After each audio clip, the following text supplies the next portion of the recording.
Hello guys, स्वागत है फिर से आपका हमारे चैनल में। दोस्तों, समय कम बचा हुआ है, प्रश्नों का लेवल बहुत अच्छा है। यहाँ पर इस प्रैक्टिस सेट का दोनों भाषाओं में आपको मिल जाएगा, हिंदी और इंग्लिश में। तो चलिए शुरू कर लेते हैं। प्रश्न अगर पसंद आए तभी आप इस वीडियो को लाइक कीजिएगा, ठीक है। कुछ प्रश्न देखिएगा, आपको खुद लग जाएगा कि हाँ, ऐसे प्रश्न जो है आने की संभावना सबसे ज़्यादा एग्जाम में है। तो चलिए देख लेते हैं क्वेश्चन नंबर 1 से।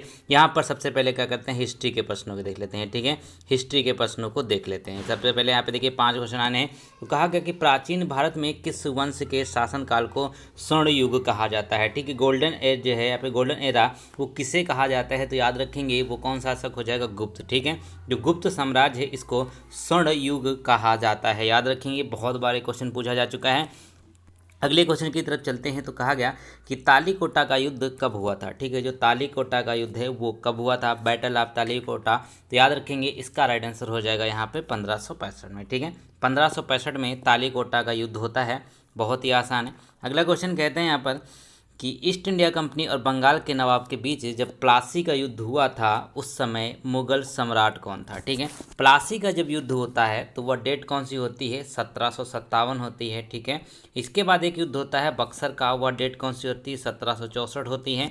अब यहाँ पे देखिए ईस्ट इंडिया कंपनी और बंगाल के नवाब के बीच में प्लासी का युद्ध होता है, तो वहाँ पर इसका राइट आंसर हो जाएगा 3 का करेक्ट, यानी कि आलमगीर द्वितीय उस समय मुगल सम्राट हुआ करते थे, आलमगीर द्वितीय। अगले क्वेश्चन की तरफ चलते हैं। तो कहते हैं एलोरा स्थित शैवों के कैलाशनाथ मंदिर का निर्माण किसने कराया था, ठीक है। एलोरा स्थित जो कैलाशनाथ मंदिर है इसका निर्माण किसके द्वारा कराया गया, तो इसका राइट आंसर हो जाएगा यहाँ पे राष्ट्रकूटों के द्वारा, ठीक है। कुछ लोग कह रहे थे कि ये देखिए काफ़ी हाई लेवल है, तो भैया एक बार प्रीवियस ईयर का पेपर उठा कर देख लीजिए आप हिस्ट्री के प्रश्नों को, वहाँ पर आपको मिल जाएगा कि प्रश्नों का लेवल काफ़ी अच्छा, बेसिकली हिस्ट्री में काफ़ी अच्छा पूछा गया था। अगले क्वेश्चन की तरफ चलते हैं। तो कहते हैं ऋग्वैदिक 10 राजाओं का, ये तो भैया बहुत आसान से हैं ना, ये तो बार बार पूछे जाते हैं, ठीक है। तो ऋग्वैदिक 10 राजाओं का युद्ध जो दसराज युद्ध के नाम से जाना जाता है, यह किस नदी पर लड़ा गया, तो 5 का करेक्ट आंसर हो जाएगा परशुनी नदी, ठीक है। जो परशुनी नदी है इस नदी पर 10 राजाओं का युद्ध दसराज युद्ध लड़ा गया था। अगले क्वेश्चन की तरफ चलिए। तो कहा गया हाँ, क्योंकि यहाँ पे देखिए अब 5 क्वेश्चन आने हैं आपके राष्ट्रीय आंदोलन से। कहते हैं कि अंग्रेजों ने निम्नलिखित स्थानों पर जिस क्रम में अपने व्यापार केंद्र स्थापित किए उसका सही कालानुक्रम क्या होगा, तो 6 का करेक्ट आंसर क्या है, जल्दी से देखिए। तो होगा क्या, यहाँ पे आप देखेंगे एक तो सबसे पहले उन्होंने सूरत में, फिर मद्रास में, फिर बम्बई में, फिर कलकत्ता में उन्होंने अपने व्यापार केंद्र को स्थापित किया था। सबसे पहले सूरत में करते हैं, याद रखेंगे, मद्रास, बम्बई, कलकत्ता, इस तरीके से उन्होंने अपने क्रम को रखा। अगला क्वेश्चन देखिए, क्वेश्चन नंबर 7 जो कहता है कि स्वतंत्र भारत का पहला अंतरिम बजट 1947 में प्रस्तुत किया गया, इसको प्रस्तुत करने वाले वित्त मंत्री कौन थे, ठीक है। जो अंतरिम बजट है 1947 वाला, वह प्रस्तुत करने वाले जो वित्त मंत्री हैं वो कौन थे, 7 का राइट आंसर हो जाएगा यहाँ पर आपका R.K. सन्मुख शेट्टी, ठीक है।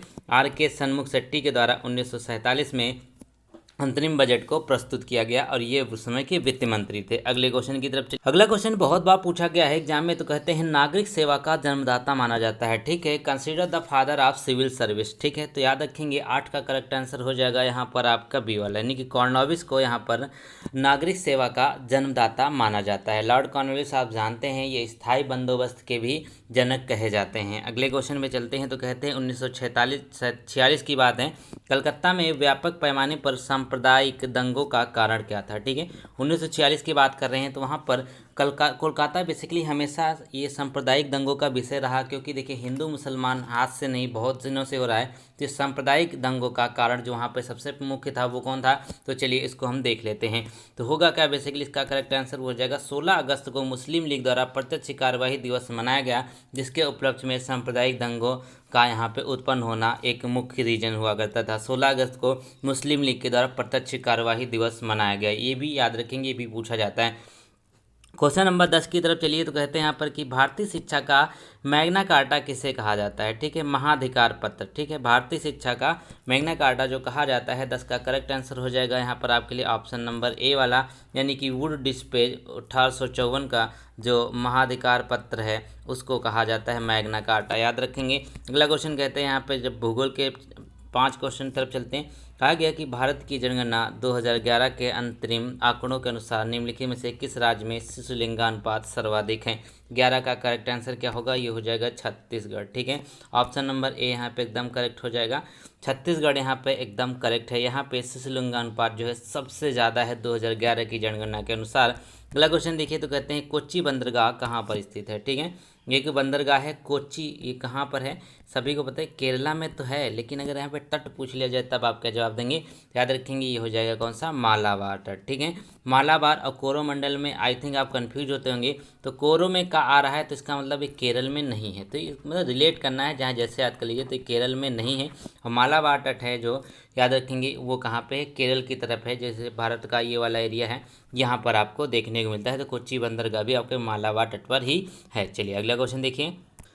चलिए अगला क्वेश्चन कहते हैं यहाँ पे पाक जल संधि कहाँ पर स्थित है। ठीक है, जो पाक स्टेट है वो कहाँ पर लोकेटेड है, ये तो आप सभी को जानते होंगे। तो 13 का राइट आंसर क्या हो जाएगा दोस्तों, वो हो जाएगा भारत और श्रीलंका के मध्य में ये पाक जल संधि यहाँ पर मौजूद है। ठीक है, पाक स्टेट जो है ये मत समझिए कि पाक से पाकिस्तान होता है, नहीं बिल्कुल नहीं, श्रीलंका और भारत के बीच में है।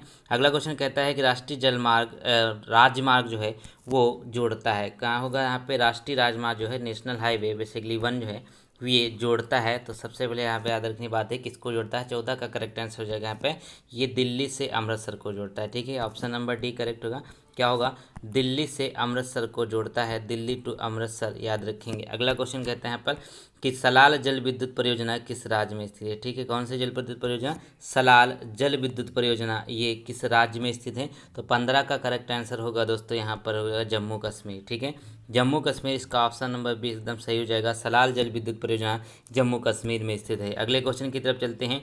तो कहा गया कि विलासिता संबंधित वस्तुओं की मांग जो होती है वो कैसी होती है। इकोनॉमिक्स के 5% देखिए, तो विलासिता का मतलब क्या होता है, जो लग्जीरियस आइटम होते हैं ना उनको विलासिता कहा जाता है। अब इसकी जो वस्तुओं की मांग होती है वो होती कैसी है, तो 16 का करेक्ट आंसर हो जाएगी, ये अत्यधिक लोचदार होती है, मतलब क्या है, हाईली इलास्टिक होती है, जो आपकी लग्जरी गुड्स होते हैं वो। ठीक है, अगला क्वेश्चन देखिए तो कहते हैं यहाँ पर औद्योगिक नीति को किस तरह का संविधान कहा जाता है। ठीक है, जो औद्योगिक नीति है बेसिकली यहाँ पे जो इंडस्ट्रियल पॉलिसी है इसको किस तरीके का कॉन्स्टिट्यूशन या फिर संविधान कहा जाता है। 17 का करेक्ट आंसर हो जाएगा ऑप्शन नंबर डी, इसको आर्थिक कहा जाता है। कैसा, ये फाइनेंशियल है, याद रखें कैसा है, ये फाइनेंशियल है।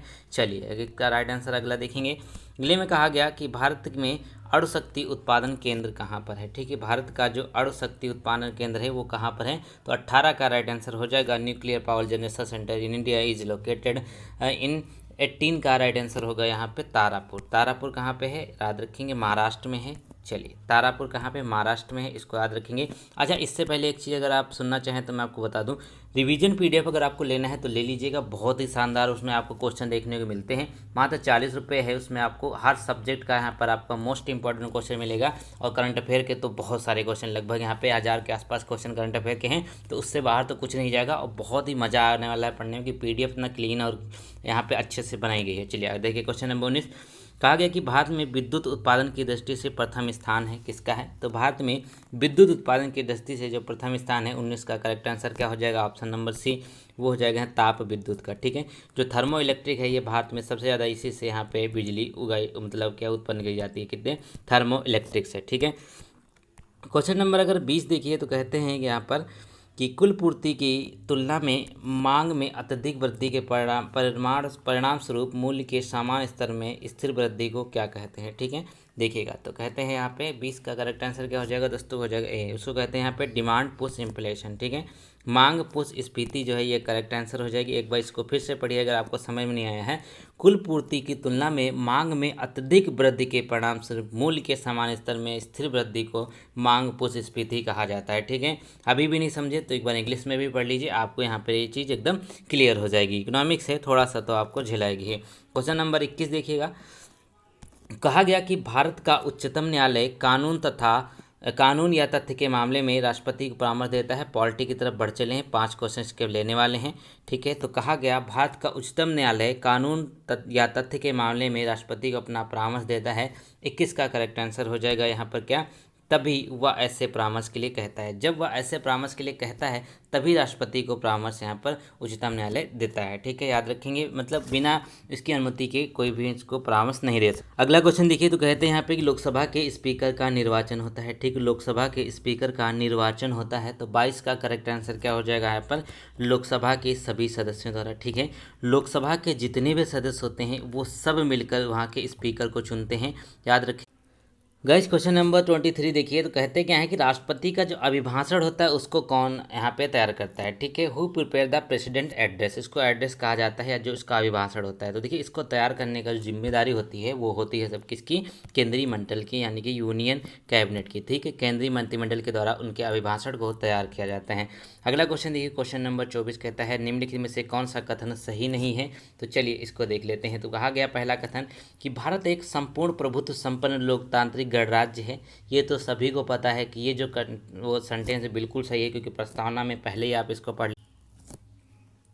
तो पॉइंट 2 जो कहा गया ना कि धर्मनिरपेक्ष राज्य धर्म संबंधी विषयों के तटस्थ होता है, ये भी सही बात कही गई है। फिर यहाँ पे देखिए तीसरे में कहते हैं कि नीति निर्देशक तत्वों का पालन करने के लिए सरकार को बाध्य किया जा सकता है। तो ये पॉइंट यहाँ पे किसी भी तरीके से सही नहीं है, यानी कि नीति निर्देशक तत्वों का पालन करने के लिए सरकार को बाध्य नहीं किया जा सकता है।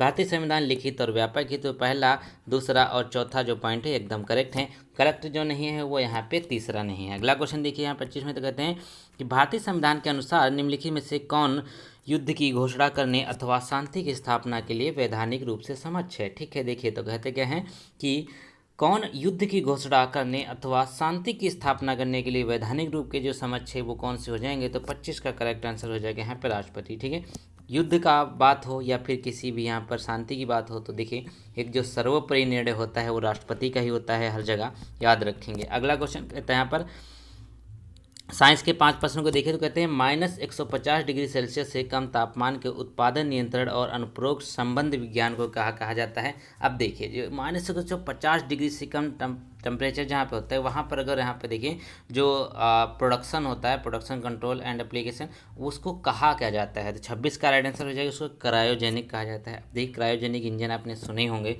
अगला क्वेश्चन कहता है यहाँ पे 27, चलिए सूची 1 को सूची 2 से मिलान करना है, यानी कि लिस्ट 1 को लिस्ट 2 से मिलान करना है। ठीक है, जो फोटो इलेक्ट्रिक इफेक्ट है वो किससे मिलेगा, तो सभी को पता है, इसकी खोज करी थी आइंस्टाइन ने। ठीक है, आइंस्टाइन ने फोटो इलेक्ट्रिक इफेक्ट की खोज करी। फिर यहाँ पे अगर देखिए यहाँ पे बी में तो फ्लोटिंग बॉडी लॉ है जो किसके द्वारा दिया गया, ये आप लोगों को पता होना चाहिए, ये दिया गया था आर्किमिडीज के द्वारा। ठीक है, आर्किमिडीज ने कहा था कि अगर किसी भी लिक्विड में आप कोई भी प्रोडक्ट डाल देते हैं तो वो उतना ही फोर्स लगाएगा जितना पानी इसमें बाहर आता है। ठीक है, उसे क्या कहते हैं कि प्लेनेटरी मोशन लॉ, जो किसके द्वारा दिया गया, ये दिया गया था केपलर के द्वारा। केपलर के द्वारा बताया गया था ना कि जो सूर्य है वो चक्कर लगाता है, ग्रह सूर्य के चक्कर लगाते हैं। ठीक है, फिर अनसर्टेनिटी प्रिंसिपल जो है आप तो हाइजेनबर्ग जानते हैं, हाइजेनबर्ग का अनसर्टेनिटी प्रिंसिपल है, ये इन्होंने दिया था। तो क्या हो जाएगा, ऑप्शन नंबर डी एकदम करेक्ट हो जाएगा। अगला क्वेश्चन देखिए, तो कहते हैं मानव कपाल जो होते हैं, मानव का खोपड़ा जो होता है उसमें कितनी अस्थियों की संख्या होती है। ठीक है, मानव कपाल में अस्थियों की संख्या जो है वो कितनी होती है ये बताना है। 28 का करेक्ट आंसर क्या हो जाएगा दोस्तों, ये हो जाएगा 8। ठीक है, 8 इसका करेक्ट आंसर हो जाएगा, ऑप्शन नंबर बी यहाँ पे सही हो जाएगा। 8 इसका करेक्ट आंसर हो जाएगा, यानी कि जो है ह्यूमन कैरिनम में 8 हड्डियाँ होती हैं। अगला क्वेश्चन कहता है कि बीजों को अच्छी तरह से परिरक्षित रखा जा सकता है। ठीक है, seeds can be well preserved. ठीक है, जैसे बीज होते हैं उसको कैसे ज़्यादा दिन के लिए रखा जाता है, तो वो हो जाएगा यहाँ पे क्या, in cold and drawing condition. ठीक है, ठंडी होनी चाहिए और यहाँ पे क्या होना चाहिए, शुष्क अवस्था होनी चाहिए किसी बीज को प्रिजर्व करने के लिए। ऑप्शन नंबर ए करेक्ट है। 30 में देखिए, तो कहते हैं मानव निर्मित प्रथम कृत्रिम रेशे थे। ठीक है, मानव निर्मित जो है इसमें सबसे पहला जो कृत्रिम रेशा है वो कौन सा है, 30 का करेक्ट आंसर हो जाएगा रेयान। ठीक है, रेयान को सबसे पहले मानव के द्वारा बनाया गया, इसीलिए इसको सबसे पहला मानव निर्मित कहा जाता है, यानी कि जो है मेड बाय मैन कहा जाता है। चलिए अगले क्वेश्चन की तरफ चलते हैं। उससे पहले देखिए हम क्या करते हैं, मैथ को यहाँ पर अभी थोड़ी देर के लिए रुक जाते हैं। उससे पहले हम आपका करंट अफेयर और आपका जनरल अवेयरनेस करने वाले हैं। 10-10 नंबर का आता है, तो इसका अच्छा खासा वेटेज है, तो देखते रहिएगा वीडियो को। अब तो दोस्तों लाइक कर दे, क्योंकि वीडियो जो है काफ़ी आगे बढ़ गई, आप लोगों को मज़ा भी आ रहा है, क्वेश्चन का लेवल भी देख आपको अच्छा लग रहा है। अगले क्वेश्चन की तरफ चलते हैं। तो कहते हैं हाल ही में विश्व आत्महत्या रोकथाम दिवस कब मनाया गया। ठीक है, कौन सा है? विश्व आत्महत्या रोकथाम दिवस जब सेलिब्रेट किया गया वो कौन सी डेट थी? तो याद रखेंगे इसका राइट आंसर हो जाएगी 51 का, ऑप्शन नंबर सी, यानी कि 10 दिसंबर। ठीक है, 10 सितंबर को हम विश्व आत्महत्या रोकथाम दिवस के रूप में सेलिब्रेट करते हैं। अगला क्वेश्चन कहता है कि हाल ही में स्पाइस जेट एयरलाइंस ने किसे अपना CFO नियुक्त किया है। ठीक है, कौन हो जाएंगे यहाँ पे CFO बने स्पाइस जेट के, तो वो व्यक्ति कौन है? तो इसका करेक्ट आंसर हो जाएगा आशीष कुमार। ठीक है, आशीष कुमार को स्पाइस जेट एयरलाइंस का CFO नियुक्त किया गया है। अगला क्वेश्चन देखिए, क्वेश्चन नंबर जहाँ पे 53 कहता है, तो इसमें कहा गया कि हाल ही में किस देश के क्रिकेटर आरोन फिंच ने वनडे क्रिकेट से संन्यास लिया। तो फिंच को कौन नहीं जानता, जो भी क्रिकेट का शौकीन है। तो ये कहाँ के रहने वाले हैं? ऑस्ट्रेलिया के। ठीक है, आरोन फिंच जो है ऑस्ट्रेलिया के रहने वाले हैं। अगला क्वेश्चन कहता है यहाँ पे कि ई अभियोजन पोर्टल के उपयोग के मामले में शीर्ष पर कौन सा राज्य रहा है। ई अभियोजन की बात करते हैं, यानी कि ई प्रोसिक्यूशन जो है, इसके पोर्टल के उपयोग के मामले में जो शीर्ष पर बना हुआ है वो कौन सा हो जाएगा? ऑप्शन नंबर डी, यानी कि उत्तर प्रदेश। ठीक है, अपना उत्तर प्रदेश का करेक्ट आंसर हो जाएगा। अगले क्वेश्चन की तरफ चलिए। तो कहते हैं किस राज्य में 3 नए जिलों का उद्घाटन किया गया है। ठीक है, हाल ही में अभी किस राज्य में नए 3 जिले बनाए गए हैं। तो इसका राइट आंसर क्या हो जाएगा दोस्तों? वो हो जाएगा बी, यानी कि छत्तीसगढ़ में हाल ही में अभी 3 राज्य वहाँ पर नए घोषित किए गए, नए बनाए गए। अगला क्वेश्चन कहता है कि कर्नाटक सरकार ने पूर्ण कोटि दत्तू योजना का बॉन्ड एम्बेसडर किसे बनाया है। ठीक, ब्रांड एम्बेसडर जो है वो किसे बनाया गया? पूर्ण कोटि दत्तू योजना, कर्नाटक सरकार के यहाँ पे बात करें तो 56 का राइट आंसर हो जाएगा ऑप्शन नंबर डी, हो जाएगा कौन? किच्चा सुदीप। ठीक है, किच्चा सुदीप आप जानते हैं मक्खी पिक्चर के जो हीरो हैं उन्हीं को यहाँ पे बनाया गया है। अगला क्वेश्चन देखिए, तो कहते हैं कि NGT ने अपशिष्ट प्रबंधन में विफलता के लिए किस राज्य पर 3500 करोड़ रुपए का जुर्माना लगाया है। ठीक है, NGT ने, जो आपका नेशनल ग्रीन ट्रिब्यूनल है, इसने अपशिष्ट प्रबंधन में विफलता के लिए यहाँ पर उसके ऊपर 3500 करोड़ रुपए का जुर्माना लगाया है। तो कौन सा बार लगाया? ये हो जाएगा 57 का करेक्ट आंसर आपका, ऑप्शन नंबर डी, पश्चिम बंगाल सरकार के उस पर इतना लगाया गया है जुर्माना। अगला क्वेश्चन कहता है कि सितंबर 2022 में भारतीय सेना और वायुसेना ने किस राज्य में गगन स्ट्राइक सैन्य अभ्यास किया है। ठीक है, वायुसेना और यहाँ पर देखिए जो आपकी भारतीय सेना है, इसमें कौन सा गगन स्ट्राइक कहाँ पे जो है अभ्यास किया गया? 58 का राइट आंसर क्या हो जाएगा? सी, पंजाब में गगन स्ट्राइक का सैन्य अभ्यास किया गया। अगला क्वेश्चन देखिए, तो कहते हैं 10 सितंबर 2022 को किस राज्य में एक सैन्य स्टेशन और सड़क का नाम भारतीय सेना के पहले डिफेंस स्टाफ दिग्गज जनरल बिपिन रावत के नाम पर रखा गया। ठीक है, बिपिन रावत जो आते थे पहले CDS जो हुआ करते थे अपने भारत के, तो उनकी ये दुर्घटना में मृत्यु हो गई थी।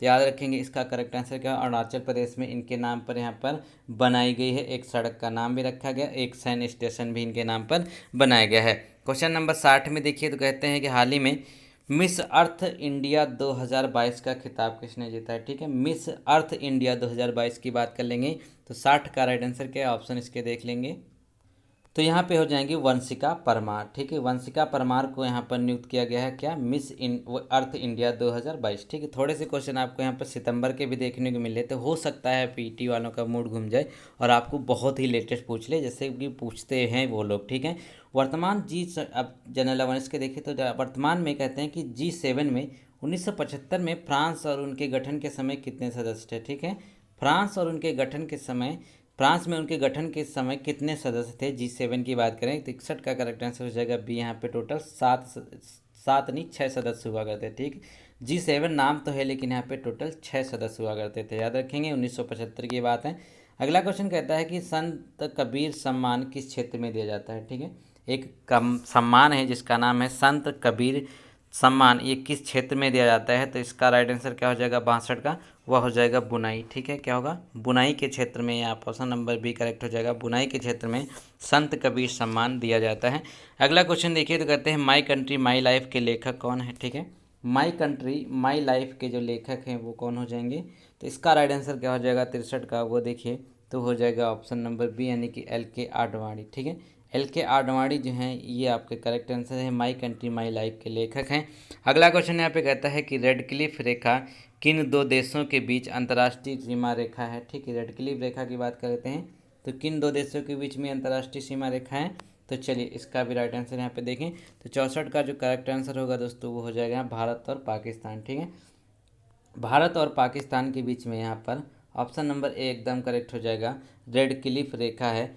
चलिए अगला क्वेश्चन देखिए, तो कहते हैं यहाँ पे कि शास्त्रीय नृत्य ओडिसी किस प्रकार की उपज है। ठीक है, जो शास्त्रीय नृत्य है ओडिसी वह किस प्रदेश की उपज है, तो याद रखेंगे ये हो जाएगा उड़ीसा। उड़ीसा ओडिसी तो आप समझिए नाम से एकदम क्लियर है, तो ऑप्शन नंबर ए इसका एकदम करेक्ट है। अगले क्वेश्चन की तरफ चलते हैं, तो कहते हैं स्लम डॉग मिलेनियर फिल्म पुस्तक जो क्वेश्चन एंड आंसर पर आधारित है, इसके लेखक कौन है। ठीक है, स्लम डॉग मिलेनियर एक मूवी भी बनी थी जिसको ऑस्कर से सम्मानित किया गया, तो 66 का करेक्ट आंसर क्या हो जाएगा, विकास स्वरूप के द्वारा इस पुस्तक को लिखा गया था। बेसिकली यहाँ पे ये क्या है, क्वेश्चन एंड आंसर पर आधारित एक पुस्तक है, इसी पे मूवी बनी थी। अगला क्वेश्चन कहता है यहाँ पे कि दक्षिणी ध्रुव पर अंतरिक्ष के रहस्यमयी तत्व डार्क मैटर का पता लगाने के लिए पृथ्वी की सतह से 1400 मीटर नीचे बर्फीली चट्टानों में विशाल छिद्र कर वेधशाला बनाई जा रही, यह वेधशाला है कैसी है, तो इसका करेक्ट आंसर हो जाएगा यहाँ पे क्या, न्यूट्रिनो ऑर्बिटरी। ठीक है, न्यूट्रिनो ऑर्बिटरी। अगला क्वेश्चन देखिए यहाँ पे, तो कहते हैं इसमें आपको सम्मिलित करना है, तो जल्दी से बताइए। तो यहाँ पे लिस्ट 1 दे रखी है, आपको लिस्ट 2 दे रखी है, तो कुछ व्यक्ति दे रखे हैं और उनको यहाँ पे उनका प्रोफेशन बताना है। तो पंडित दुर्गालाल जो है वो किससे संबंधित हैं। ठीक है, जो पंडित दुर्गालाल है वो किससे संबंधित है, तो 68 का करेक्ट आंसर क्या हो जाएगा दोस्तों, यहाँ पे देखिए वो है यहाँ पर डांस से संबंधित है। अब लाल गुड़ी जयराम है वो किससे संबंधित है, वो इंस्ट्रूमेंटल म्यूजिशियन है। बाल मुरली कृष्णा है वो किससे हैं, वो वोकल म्यूजिशियन है। और अमृता शेरगिल जो है वो ड्राइंग से संबंधित है। ऑप्शन नंबर ए यहाँ पे एकदम करेक्ट हो जाएगा। अगले क्वेश्चन में देखिए, तो कहते हैं ना बास्केटबॉल के खेल में प्रत्येक पक्ष में कितने खिलाड़ी होते हैं। जो बास्केटबॉल होता है इसमें प्रत्येक पक्ष में यानी कि ईच साइड कितने बास्केटबॉल के खिलाड़ी होते हैं, तो 69 का राइट आंसर हो जाएगा ऑप्शन नंबर बी, यानी कि 5 खिलाड़ी होते हैं बास्केटबॉल में। अगला क्वेश्चन कहता है कि भारत में वन्य जीव संरक्षण अधिनियम, ये तो मोस्ट इंपॉर्टेंट है, इसको स्टार लगा ली 5-6 ठो। तो कहते हैं भारतीय वन्य जीव संरक्षण अधिनियम किस वर्ष में लागू किया गया, तो इसका राइट आंसर हो जाएगा 70 का हो जाएगा 1972। ठीक है, 1972 इसका करेक्ट आंसर हो जाएगा। ऑप्शन नंबर सी एकदम सही है। अगले क्वेश्चन की तरफ चल लेते हैं। तो चलिए देखिए, यहाँ पे हिंदी ग्रामर के आपके 5 क्वेश्चन पूछे जाने हैं, तो इनको देख लेते हैं। तो कहा गया कि अनाज का पर्यायवाची जो है वो क्या होगा। ठीक है, जो अनाज है इसका पर्यायवाची क्या होगा, तो 36 का करेक्ट आंसर हो जाएगा दोस्तों यहाँ पर ऑप्शन नंबर यहाँ पर आपका डी, यानी कि एक तो शस्य और गल्ला और यहाँ पे धान। ठीक, ये सब क्या है, ये अनाज हैं, आप सभी लोग इसको जानते होंगे, चिरपरिचित हैं इसमें। तो कहा गया कि वह नायिका जो नायक से झगड़कर अलग हो जाती है और बाद में पछताती है, तो उसको क्या कहते हैं। ठीक है, एक नायिका है जो नायक से झगड़ कर अलग हो गई, उसके बाद वो पछता रही है, तो यहाँ पर इसको क्या कहा जाएगा, तो ये हो जाएगा आपका कलहारिता। ठीक है, कलहारिता इसका करेक्ट आंसर हो जाएगा। ठीक है, चलिए अगला क्वेश्चन कहता है कि व्यक्तिवाचक भाववाचक जातिवाचक संज्ञाओं का जो सही क्रम है वो कौन सा हो जाएगा। ठीक है, व्यक्तिवाचक भाववाचक जातिवाचक संज्ञाओं का सही क्रम क्या होगा, तो 38 का राइट आंसर हो जाएगा यहाँ पर आपके लिए ऑप्शन नंबर ए, यानी कि दैनिक जागरण धुलाई तूफान क्या होगा, दैनिक जागरण धुलाई तूफान। ठीक है, दैनिक क्या होगा, ये यहाँ पर देखिए ये आपका व्यक्तिवाचक है। ठीक है, धुलाई जो है ये आपकी भाववाचक है, तूफान जो है जातिवाचक है, दैनिक जागरण जो है ये व्यक्तिवाचक है। ठीक है, ऑप्शन नंबर ए करेक्ट हो जाएगा। आगे यहाँ पे देख लेते हैं।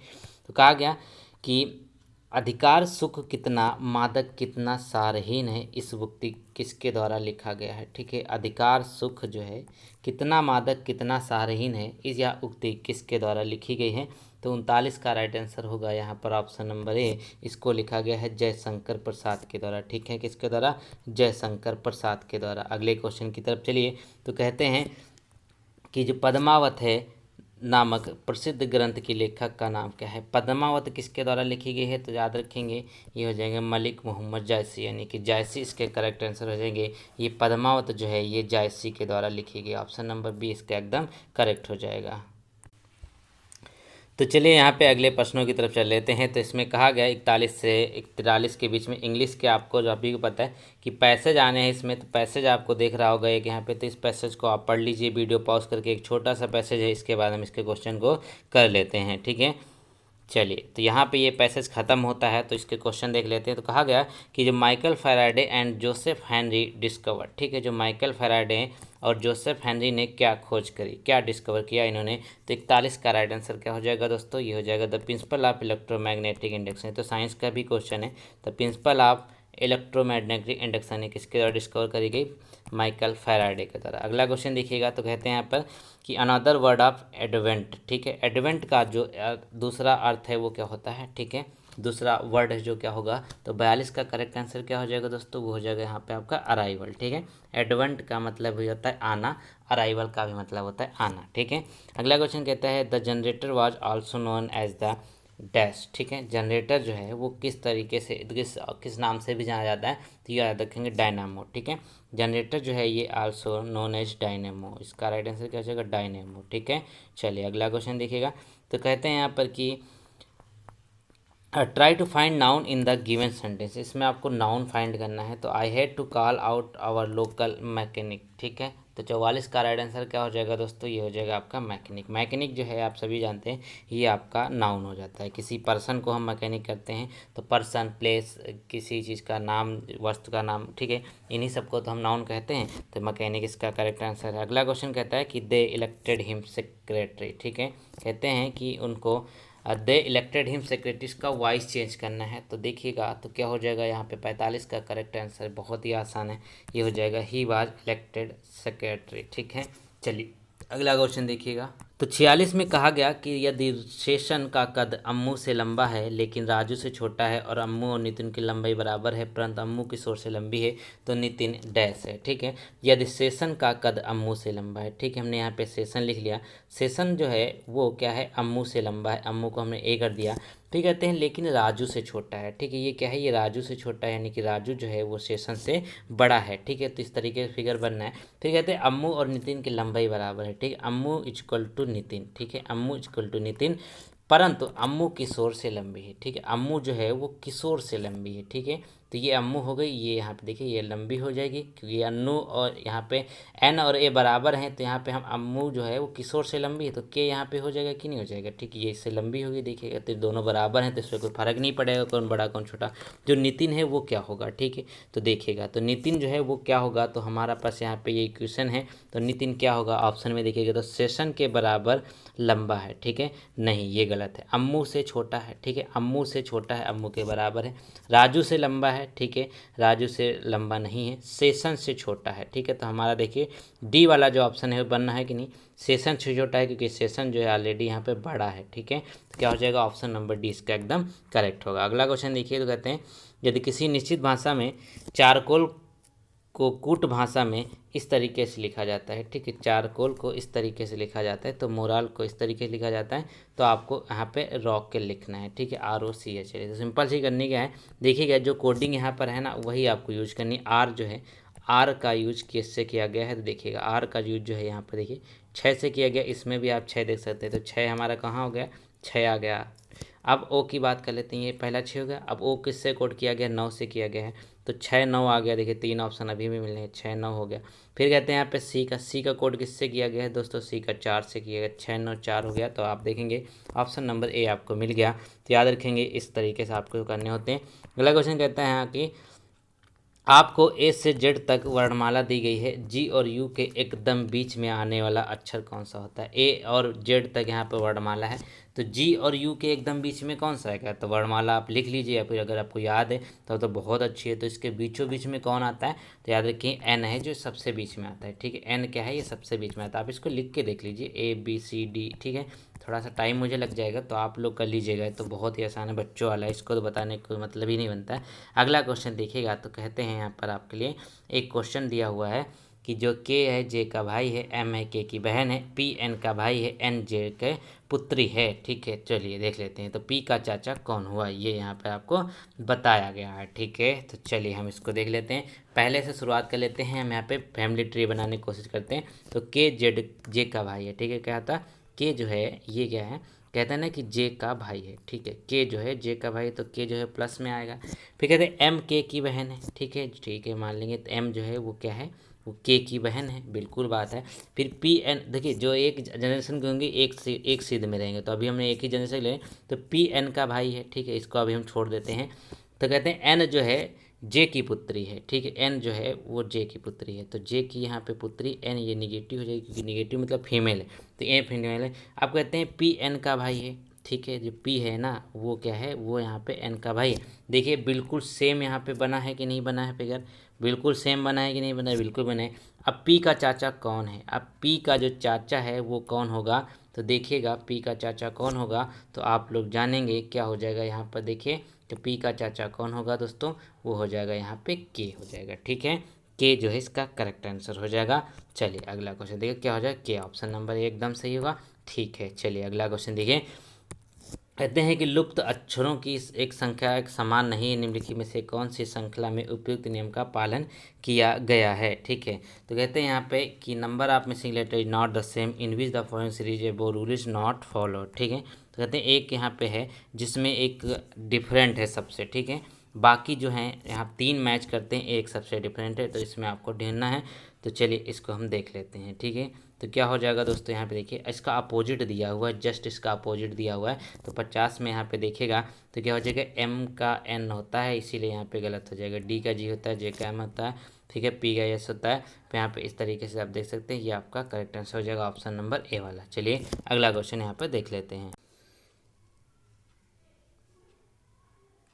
तो गाइस यहाँ पे मैथ के प्रश्नों को देख लेते हैं। तो 31 में कहा गया है ना कि एक पुस्तक के मूल्य में 25% कमी करने के बाद प्राप्त मूल्य 20% वृद्धि करने पे मूल्य में शुद्ध परिवर्तन जो है वो कितना आएगा, ठीक है। तो चलिए देख लेते हैं। मान लीजिए वो वस्तु थी 100 रुपये की, ठीक है, मान लीजिए वो वस्तु कितने की, 100 रुपये की थी। अब यहाँ पर इसमें 25% की कमी कर देंगे तो कितना हो जाएगी, 75 की हो जाएगी कि नहीं हो जाएगी, ठीक है।